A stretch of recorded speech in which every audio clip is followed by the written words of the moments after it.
ان کے گھر میں بے اجازت جبرائیل آتے نہیں،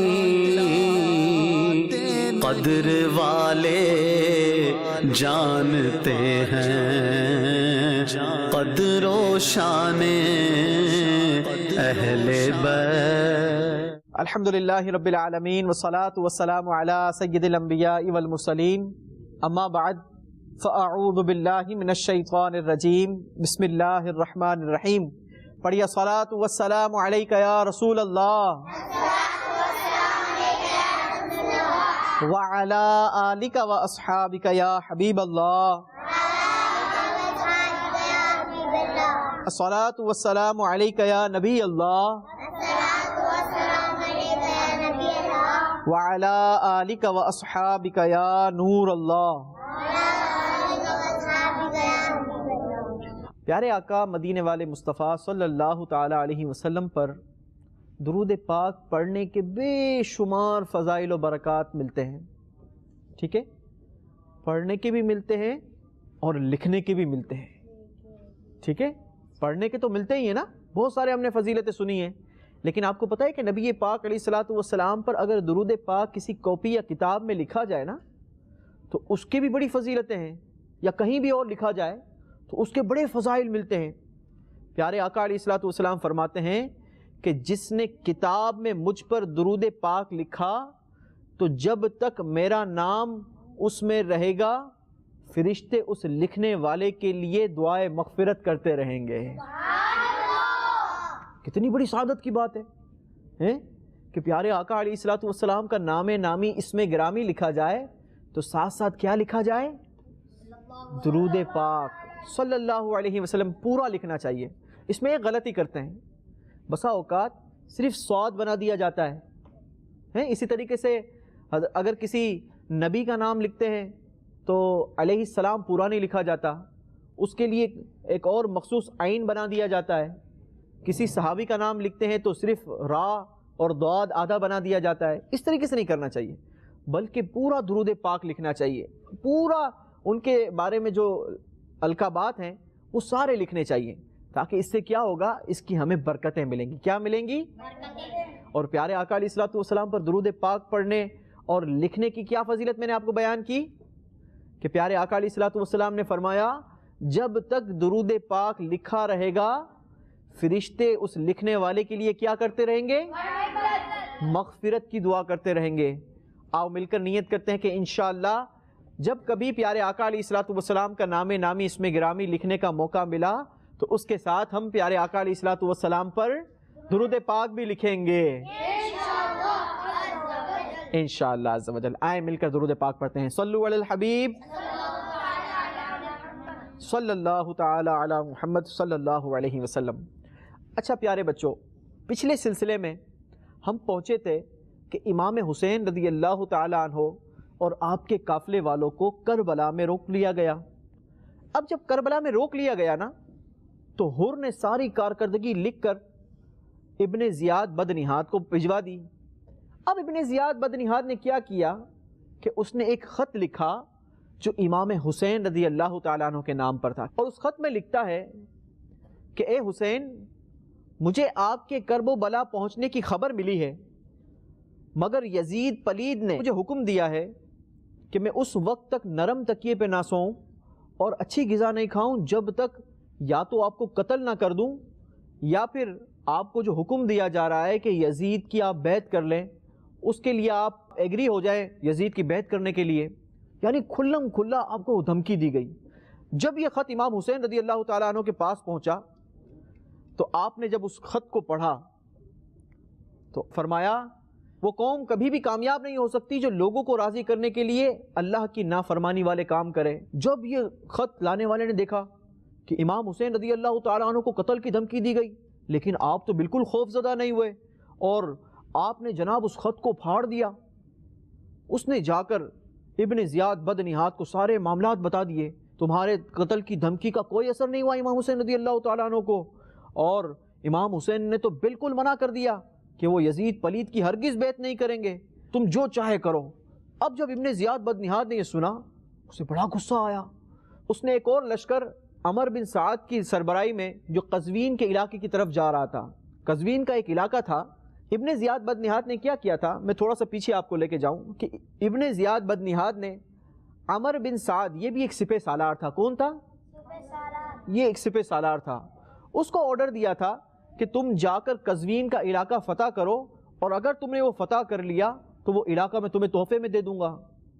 اچھا، اب جب یہاں پر حالات دیکھے نا کربلا میں کہ امام حسین رضی اللہ تعالیٰ عنہ تو بالکل راضی ہونے کے لیے تیار ہی نہیں ہے، تو اس نے عمر بن سعد کو اب یہ آرڈر دیا کہ تم جا کر اپنے، اس کے ساتھ 4000 کا لشکر تھا، کتنے لوگوں کا لشکر تھا؟ 4000 سپاہی اس کے لشکر میں شامل تھے۔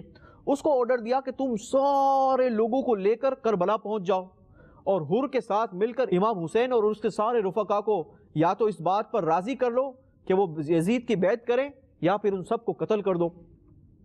لیکن عمر بن سعد نے اس بات کے لیے کہا کہ مجھے سوچنا پڑے گا، میں جا کر امام حسین رضی اللہ تعالیٰ عنہ کو قتل نہیں کروں گا کیونکہ وہ نواسہ رسول ہیں۔ تو اب ابن زیاد بدنہاد نے کیا کیا، اس نے لالچ دینا شروع کی۔ پہلے قزوین کا علاقہ دے رہا تھا نا، صرف قزوین کا علاقہ دے رہا تھا۔ اس نے کہا کہ اگر تم جا کر امام حسین کو کیفر کردار تک پہنچا دیتے ہو یا اس بات پر راضی کر لیتے ہو، میں تمہیں رے کی حکومت بھی دے دوں گا۔ کیا کہا؟ میں تمہیں رے کی حکومت بھی دے دوں گا۔ رے تو جو تھا نا، رے جو تھا یہ بھی ایک علاقے کا نام ہے۔ کس کا نام ہے؟ کیا نام ہے؟ رے۔ تو اس نے کہا قزوین کا علاقہ بھی دے دوں گا اور ساتھ ساتھ کیا دوں گا میں؟ رے کا علاقہ بھی دے دوں گا، اس کی حکومت بھی دے دوں گا۔ اب عمر بن سعد نے کہا کہ میں سوچ کر بتاتا ہوں، لہٰذا اب اس نے اپنے گھر والوں سے، اپنے رشتہ داروں سے مشورہ کیا۔ جب اس نے مشورہ کیا نا تو سارے گھر والوں نے کہا خبردار، امام حسین رضی اللہ تعالیٰ عنہ یہ نواسہ رسول ہیں، یہ حضرت علی کرم اللہ تعالیٰ وجہ الکریم کے شہزادے ہیں، یہ سیدہ فاطمہ الزہرا کے لاڈلے پیارے بیٹے ہیں، ہرگز ہرگز تم ان کی مخالفت نہیں کرنا، اور اگر تم نے لالچ میں آ کر ایسا کیا تو یاد رکھنا تمہاری آخرت برباد ہو جائے گی، تمہارے ایمان کے لالے پڑ جائیں گے، اور تم دنیا میں بھی تباہ و برباد ہو جاؤ گے اور آخرت میں بھی تباہ و برباد ہو جاؤ گے۔ لہٰذا یہاں پر اس نے وعدہ کر لیا کہ میں امام حسین کے خلاف کوئی کارروائی نہیں کروں گا، اپنے گھر میں وعدہ کر لیا۔ دوسری جانب اب جو ابن زیاد تھا وہ بڑا خناس قسم کا آدمی تھا، اس نے مزید لالچ عمر بن سعد کو دینا شروع کی کہ میں تمہیں فلاں چیز بھی دے دوں گا، یہ بھی دے دوں گا، وہ بھی دے دوں گا۔ جب عمر بن سعد لالچ میں مبتلا ہوا تو اس نے اپنے گھر والوں کو، اپنے رشتہ داروں کو بتائے بغیر وہ 4000 کا لشکر یہ کربلا کی طرف ڈائیورٹ کر دیا، اور یہ 4000 سپاہیوں کو لے کر میدان کربلا میں پہنچ گیا۔ اب جب یہ یہاں پر پہنچا تو حر یہاں پر پہلے سے موجود تھا، اس کے ساتھ کتنے لوگ موجود تھے؟ 1000، اور اب یہ 4000 اور آ گئے تو لوگ کتنے ہو گئے؟ 5000 سپاہی اور جناب سپہ سالار، ایک بڑی تعداد وہاں پر جمع ہو گئی۔ اب جب یہاں پر یہ جمع ہوئی، عمر بن سعد نے امام علی مقام امام حسین رضی اللہ تعالیٰ عنہ کو اپنے ایک قاصد کے ساتھ ایک پیغام بھیجا اور پوچھا کہ آپ یہاں پر کیوں تشریف لائیں؟ امام حسین رضی اللہ تعالیٰ عنہ نے وہی جواب دیا کہ میں خود یہاں پر اپنی مرضی سے نہیں آیا، تمہارے شہر والوں نے مجھے خطوط لکھے تھے، اتنے سارے خطوط لکھے تھے، لہٰذا مجھے یہاں پر آنا پڑا۔ اگر میرا آنا تم لوگوں کو اچھا نہیں لگا تو میں یہاں سے واپس چلا جاتا ہوں۔ اب جب عمر بن سعد کو یہ معلوم ہوا کہ امام حسین رضی اللہ تعالیٰ عنہ تو خود اپنی مرضی سے نہیں آئے بلکہ لوگوں نے خطوط لکھے ہیں، اس وجہ سے یہاں پر آئے، آپ تو فرما رہے ہیں کہ جناب اگر میرا آنا اچھا نہیں لگا تو میں یہاں سے چلا جاتا ہوں، تو عمر بن سعد کو تھوڑی سی ڈھارس ملی کہ امید ہے کہ اب میں جنگ سے بچ جاؤں گا، اور اس نے یہ سارا پیغام ابن زیاد بدنہاد کو لکھ دیا، اور اس نے سارا جو وہاں کا ماحول تھا وہ لکھا کہ امام حسین رضی اللہ تعالیٰ عنہ میرے خیال میں بالکل درست فرما رہے ہیں، وہ تو یہاں پر لوگوں کے کہنے پر آئے ہیں، انہیں تو لوگوں نے خود بلایا ہے، اور امام حسین فرما رہے کہ اگر میرا آنا یہاں پر تم لوگوں کو اچھا نہیں لگا تو میں واپس چلا جاتا ہوں۔ اچھا، اب جب یہ خط ابن زیاد بدنہاد کے پاس پہنچانا تو ابن زیاد بدنہاد بدبخت نے پتہ ہی کیا کیا، اس نے جواب دیا جو شکار ہمارے پنجرے میں آ جائے وہ ایسے ہی واپس کیسے چلا جائے، یا تو یزید کے آگے اپنا سر خم کریں یا پھر ہم سے لڑنے کے لیے تیار ہو جائیں۔ لہٰذا ابن زیاد بدنہاد نے سپہ سالار کو ایک خط لکھا، مجھے تمہارا خط ملا اور سارے حالات کے بارے میں مجھے آگاہی ہوئی، حسین سے کہو کہ وہ خود اور ان کے تمام رفقا یہ سب یزید کی بیعت کر لیں، اور اگر یہ کر لیتے ہیں تو پھر ہم ان کے متعلق فیصلہ کریں گے۔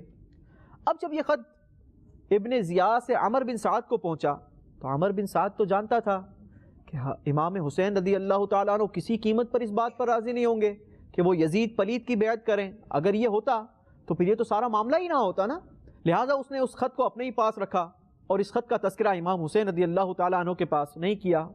اچھا، دوسری طرف ابن زیاد بدنہاد نے کیا کیا کہ جو وہاں کے لوگ تھے ان لوگوں کو لالچ دینا شروع کی، چھوٹے چھوٹے تحفے دینا شروع کیے، کسی کو جناب 100 درہم تحفے میں بھیجتا اور کسی کو کچھ اور تحفے میں بھیجتا۔ اس طریقے سے لوگوں کے اندر ایک لالچ کی مہم چلائی اور ساتھ ساتھ لوگوں کو ڈراتا بھی رہا کہ خبردار اگر کسی نے بھی امام حسین یا ان کے رفقا کا ساتھ دیا، چونکہ امام حسین کو گھیر لیا گیا تھا، آپ نواسہ رسول تھے، لوگ آپ سے محبت کرتے تھے، اتنے سارے لوگوں نے خطوط لکھے تھے، تو اس نے یہ چال چلی کہ اس نے لوگوں کو ڈرانا دھمکانا اور لالچ دینا شروع کیا کہ خبردار اگر کسی نے امام حسین کا ساتھ دیا ہے تو میں اس کو بھی قتل کروں گا، اس کے گھر والوں کو بھی قتل کروں گا۔ اور اس طریقے سے اس نے مزید فوج وہاں پر میدان کربلا میں بھیجنا شروع کر دی۔ اب جناب جو سپہ سالار وہاں پر پہنچا تھا اس کا نام تھا خولی بن یزید۔ کیا نام تھا؟ خولی بن یزید۔ اور شمر یہ بھی ایک سپہ سالار تھا۔ ان دونوں کے ہاتھوں ابن زیاد بدنہاد نے مزید فوج وہاں پر بھیجنا شروع کر دی، اور کل تعداد جو وہاں پر فوجیوں کی ہو گئی وہ بتائی جاتی ہے کہ 30,000 کا لشکر وہاں پر جمع کر دیا گیا۔ اب جب یہ شمر اور خولی وہاں پر پہنچے نا تو ان دونوں نے خباثت کرنا شروع کی، اور کیا کیا، ان دونوں نے ایک خط لکھا جس میں ابن زیاد بدنہاد کے نام پر اس نے خط لکھا اور عمر بن سعد کی ساری باتیں لکھنا شروع کر دی کہ عمر بن سعد رات کے اندھیرے میں امام حسین رضی اللہ تعالیٰ عنہ کے پاس جاتا ہے اور یہ لوگ آپس میں باتیں کرتے ہیں اور مشورہ کرتے ہیں، لہٰذا تم یہ سارا کام میرے سپرد کر دو، پھر دیکھو میں امام حسین کو کیسا مزہ چکھاتا ہوں۔ کھولی نے جو یہ خط لکھا تھا نا، یہ شمر خود اپنے ہاتھوں سے لے کر ابن زیاد بدنہاد کے پاس پہنچا۔ جیسے ہی ابن زیاد بدنہاد نے یہ خط پڑھا تو وہ کسی سوچ میں مبتلا ہو گیا۔ جب شمر بدبخت نے یہ دیکھا کہ یہ سوچ میں مبتلا ہو گیا ہے تو فوراً سے کہنے لگا کہ اے ابن زیاد، کیا تم اس بات کو مانتے ہو کہ امام حسین جس جگہ سے آئے ہیں واپس اس جگہ پر چلے جائیں؟ اگر ایک بار تمہاری گرفت سے یہ آزاد ہو گئے تو یاد رکھنا پھر یہ مضبوط ہو جائیں گے، لوگ ان کے ساتھ جڑ جائیں گے، لہٰذا موقع نہیں دینا۔ اگر تم نے موقع دیا تو یہ ساری سلطنت تمہارے ہاتھ سے نکل جائے گی۔ اب جو ہے ابن زیاد بدنہاد کے خناس دماغ میں ایک آئیڈیا آیا اور اس نے کہا کہ واقعی تمہاری بات مجھے کچھ سمجھ آتی ہے، لیکن فیصلہ کرنے سے پہلے مجھے کچھ اور سوچ و بچار کرنا ہے۔ تم ایک کام کرو کہ ایک خط لے جاؤ اور عمر بن سعد کو یہ خط دے دینا۔ اس خط میں اس نے لکھا کہ اے عمر بن سعد، میں نے تمہیں حسین کے ساتھ صلح کرنے کے لیے نہیں بھیجا کہ تم وہاں پر جا کر حسین کی سفارشیں مجھے بھیجو اور ان کی صفائی میرے پاس بھیجتے رہو اور رات کے اندھیرے میں تم ان سے بیٹھ کر ملاقاتیں کرتے رہو۔ مجھے تمہاری ساری باتوں اور ساری حرکتوں کا علم ہوتا جا رہا ہے، لہٰذا جیسے ہی میرا یہ خط تمہارے پاس پہنچے تو سنو، کان کھول کر سن لو، امام حسین اور ان کے تمام ساتھیوں پر پانی بند کر دو۔ کیا لکھا؟ پانی بند کر دو۔ تو ویسا ہی کرو جیسا میں نے تمہیں کہا ہے، اور یاد رکھو کہ رے کی حکومت بھی تمہیں دی جائے گی اور قزوین کا جو علاقہ ہے وہ بھی تمہیں دے دیا جائے گا تحفے میں۔ اب شمر جو ہے نا وہ تو خوشی سے پھولے نہیں سمائے، کیونکہ اس کی جو پلاننگ تھی اسے فوج کا سپہ سالار بننا تھا۔ وہ جناب یہ خط لے کر خوشی خوشی عمر بن سعد کے پاس پہنچا، اور جیسے ہی عمر بن سعد نے وہ خط پڑھا تو فوراً سے سمجھ گیا کہ یہ ساری کی ساری خباثت کس کی ہے؟ ہولی اور شمر کی ہے۔ اب گویا اس نے دوسرے لفظوں میں ان دونوں کو بڑا برا بھلا کہا، بڑا برا بھلا کہا، اور کہا کہ خدا تم دونوں کو غارت کرے، اور تم نے ہی ابن زیاد بدنہاد کو میرے مشورے سے روکا ہے اور اسے ابھارا ہے۔ اچھا، اب جو شمر تھا اس میں پاور آ چکا تھا، کیونکہ ابن زیاد بدنہاد نے کیا کہا تھا کہ اگر عمر بن سعد اس بات کو مان لے تو ٹھیک ہے ورنہ تم سپہ سالار بن جانا۔ اس نے کہا سنو عمر بن سعد سنو، اگر تم یہ کام کرنا چاہتے ہو تو ٹھیک ورنہ صاف صاف مجھے بتا دو۔ عمر بن سعد وہ بھی لالچی تھا، اس نے کہا کہ نہیں، یہ کام میں خود اپنے ہاتھوں سے کروں گا، تم ایک کام کرو، تم یہ پیدل فوج کی کمانڈ سنبھالو اور تم جا کر وہاں پر ڈپیوٹ ہو جاؤ، گویا اس کی بھی ذمہ داری لگا دی۔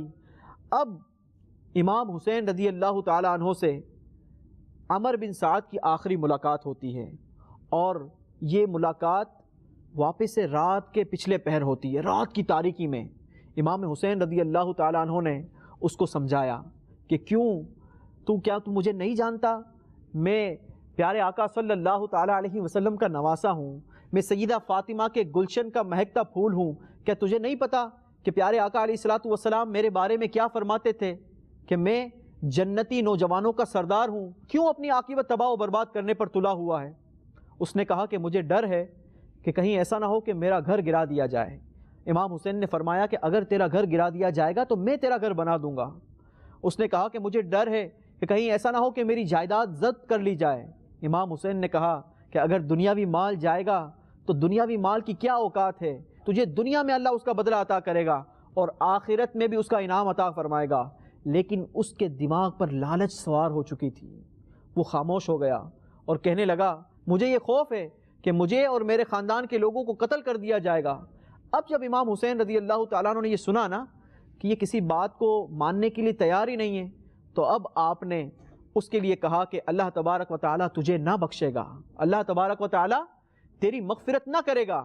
دوسری جانب ابن زیاد بدنہاد نے کیا کیا کہ وہ 90 میل کے فاصلے پر آ کر اس نے وہاں پر قیام کر لیا، جو کربلا کا میدان تھا نا اس کے قریب آ کر اس نے پڑاؤ کر لیا تاکہ اسے سارے جنگی معاملات کی فوراً خبر ملتی رہے، اور جو بھی بات کرنی ہو، جو بھی پیغام پہنچانا ہو، اس میں کسی قسم کی تاخیر نہ ہو، بہت زیادہ وقت نہ لگے۔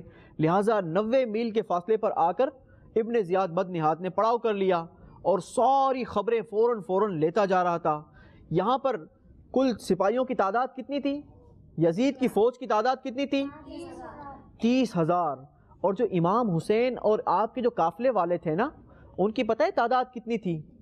ان کی تعداد ایک روایت کے مطابق صرف 72، ایک میں 70 اور ایک میں 145 تھی۔ اتنے تھوڑے سے افراد امام حسین رضی اللہ تعالیٰ عنہ کے ساتھ تھے، اور دوسری طرف 30,000 کا لشکر، جنگجو لشکر تیار تھا۔ اب جناب بات پہنچ گئی 6 محرم الحرام تک۔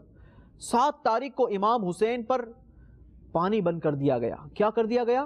پانی بند کر دیا گیا۔ جو عمر بن سعد تھا اس نے حکم دیا اپنی فوج کے لوگوں کو کہ جاؤ اور نہر فرات کے سارے کناروں پر ڈپیوٹ ہو جاؤ، اور خبردار امام حسین یا ان کے لشکر میں سے کوئی بھی ایک بوند پانی کو نہ پہنچ سکے۔ اس طریقے سے پہرا لگا دیا گیا۔ اب جو یہ 2 محرم سے پڑاؤ شروع ہوا تھا، ایک تو ویسے ہی مشکل تھا، چٹیل میدان تھا، نہ سر پر کوئی سایہ، نہ کھانے کے لیے کوئی بہت زیادہ چیزیں موجود، دوسری طرف اب پانی بھی بند ہو گیا، لہٰذا زندگی گزارنا اور زیادہ مشکل سے مشکل ترین کر دیا گیا۔ ایک ایک بوند پانی امام حسین اور آپ کے قافلے والوں پر بند کر دیا گیا۔ 3 دن ہو چکے تھے، امام حسین اور آپ کے قافلے والوں پر پانی بند کر دیا گیا، اور انتظار کیا گیا کہ امام حسین اس کا کیا ری ایکشن کرتے ہیں۔ لیکن امام حسین اور آپ کے جتنے ساتھی تھے وہ تو صبر اور استقامت کا گویا پہاڑ تھے۔ آپ تو زبان پر ایک لفظ آپ نے شکوہ شکایت کا نہیں کہا ہے۔ وہ شاعر کہتا ہے نا، زباں پر شکوائے رنج و علم لایا نہیں کرتے، نبی کے نام لیوا غم سے گھبرایا نہیں کرتے۔ پانی بند کر دیا تو کیا ہوا، کھانا بند کر دیا تو کیا ہوا، ہمیں قید کر دیا گیا تو کیا ہوا، لیکن ہم حق کا ساتھ دیں گے، ہم ہرگز یزید پلید کی بیعت قبول نہیں کریں گے۔ 3 دن ہو گئے جناب پانی بند کیے ہوئے، لیکن امام حسین اور آپ کے رفقا کسی بھی بات پر ایگریسو نہیں ہو رہے، کوئی رپلائی نہیں آ رہا۔ اب عمر بن سعد نے اپنی فوج کو حکم دیا کہ تمام لوگ صفوں کو سیدھا کر لیں، اور جنگ کا گویا ایک ماحول بنانا شروع کیا۔ اب اس کو اپنی طاقت پر بہت زیادہ غرور تھا، اور اس کے پاس جو ہتھیار تھے نا، وہ اس کے نشے میں مست ہو کر گویا سپہ سالاری کرتے ہوئے لوگوں کو حکم دیا اس کے فوجیوں کو حکم دیا کہ صفیں سیدھی بنا لو اور پیش قدمی شروع کی جائے۔ اب جب یہ معاملات امام حسین رضی اللہ تعالیٰ عنہ نے دیکھے تو آپ کے رفقا نے کہا کہ لگتا ہے کہ ان لوگوں نے جنگ کا ارادہ کر لیا ہے۔ امام حسین نے اپنے دوستوں کو حکم دیا کہ جاؤ ان سے معلوم کرو کہ یہ کیا ارادہ رکھتے ہیں۔ گویا 30 لوگ جا کر وہاں پر بات کرتے ہیں تو عمر بن سعد کہتا ہے ہمیں ابن زیاد بدنہاد کا آرڈر آیا ہے کہ اگر امام حسین اور اس کے رفقا یزید کی بیعت کر لیتے ہیں تو ٹھیک، ورنہ ان سے فی الفور جنگ لڑی جائے۔ جب امام حسین رضی اللہ تعالیٰ عنہ کے پاس یہ پیغام پہنچا تو آپ نے کہا کہ جا کر ان سے کہو کہ ہمیں آج کی رات کی مہلت دے دی جائے، پھر کل جو تمہارا دل چاہے وہ کرنا، ہم ہرگز یزید کی بیعت نہیں کریں گے۔ اب جو رات آئی، امام علی مقام، امام تشنکام، امام حسین رضی اللہ تعالیٰ عنہ نے نماز عشاء ادا کی۔ نماز عشاء ادا فرمانے کے بعد آپ نے اپنے رفقا کے سامنے ایک زبردست تقریر کی۔ پہلے تو آپ نے اللہ تبارک و تعالیٰ کی حمد و شکر بیان کیا اور اس کی تعریف بیان کی، اور اس کے بعد آپ نے کہا کہ میں اللہ تبارک و تعالیٰ کا شکر ادا کرتا ہوں کہ جس نے ہمیں اہل بیت سے بنایا، ہمیں آل نبی سے بنایا، ہمیں قرآن سکھایا، ہم اس پر اللہ تبارک و تعالیٰ کا شکر ادا کرتے ہیں۔ آپ میرے سارے رفقا، میرے ساتھی جنہوں نے وفاداری کا کردار ادا کیا، لیکن یہ لوگ میرے خون کے پیاسے ہیں۔ میں آپ سب کو اجازت دیتا ہوں کہ جو بھی جانا چاہے وہ آج رات کے اندھیرے میں نکل جائے، چونکہ یہ لوگ میرے خون کے پیاسے ہیں، انہوں نے مجھے قتل کر دیا تو ان کی پیاس بجھ جائے گی، تم لوگ سب آزاد ہو، لہٰذا جو جانا چاہے وہ چلا جائے۔ اب جب امام حسین رضی اللہ تعالیٰ عنہ نے یہ اعلان فرمایا تو آپ کے جو رفقا تھے، آپ کے جو ساتھی تھے، انہوں نے کہا کہ ہمارے ماں باپ آپ پر قربان، ہماری جانیں آپ پر قربان، ہمارے بچے آپ پر قربان، ایسا کیسے ہو سکتا ہے کہ ہم آپ کو اس میدان کے اندر بے یار و مددگار چھوڑ کر چلے جائیں؟ نہیں، ہرگز نہیں، بلکہ ہم تو آپ پر اپنی جانیں نثار کریں گے۔ اب جب امام حسین رضی اللہ تعالیٰ عنہ نے اپنے سارے ساتھیوں کا یہ انداز دیکھا نا، تو اب آپ نے خوشخبری دینا شروع کی۔ آپ نے ان لوگوں کو فرمایا سنو، تم میں کل کوئی زندہ نہیں بچ سکے گا سوائے عورتوں کے، تم سب کل شہید کر دیے جاؤ گے۔ جب آپ کے دوستوں نے، آپ کے ساتھیوں نے یہ سنا تو سب نے مل کر فرمایا ہم اللہ تبارک و تعالیٰ کا شکر ادا کرتے ہیں کہ جس نے ہم کو آپ پر جان قربان کرنے کا شرف عطا فرمایا۔